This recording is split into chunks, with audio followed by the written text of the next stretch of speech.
You need photos to be able to tell the story. Right. There are many photos hanging in the Chinese Historical Society of Southern California, and where there are photos of the Asian American experience, Guess who's here? Jennifer Takaki says you'll find Corky Lee. Her film, Photographic Justice, The Corky Lee Story, follows the second-generation Chinese-American photographer, documenting his 50-year quest to document AAPI communities. I think my contribution was for me to use photography as an organizing tool for social change.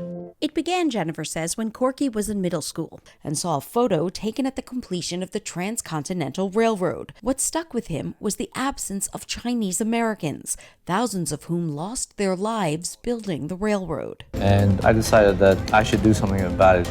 Years later, he would bring descendants of those workers back to the exact spot to correct the history. And he took a photo. And for him, that really was photographic justice. In a way, his entire career was spent making sure that AAPI communities were not left out of the historical record as it was being written.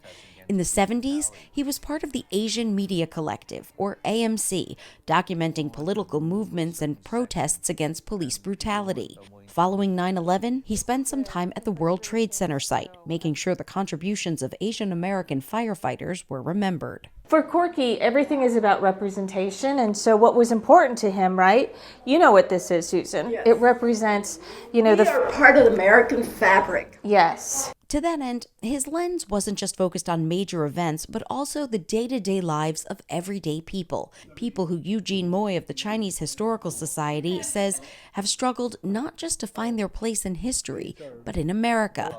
Corky's photos, he says, captured that in a very visceral way. Hopefully, it shows the strength and endurance and the motivations of the people.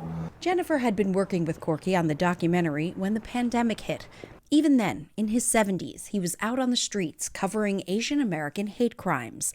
He died of COVID in 2021, leaving behind, Jennifer says, not just his body of work, but a sense of belonging for future generations. Currently, their identity and culture is under attack, but knowing that there are people like Corky that existed before them, I think really helps them understand who they are and why, their story matters.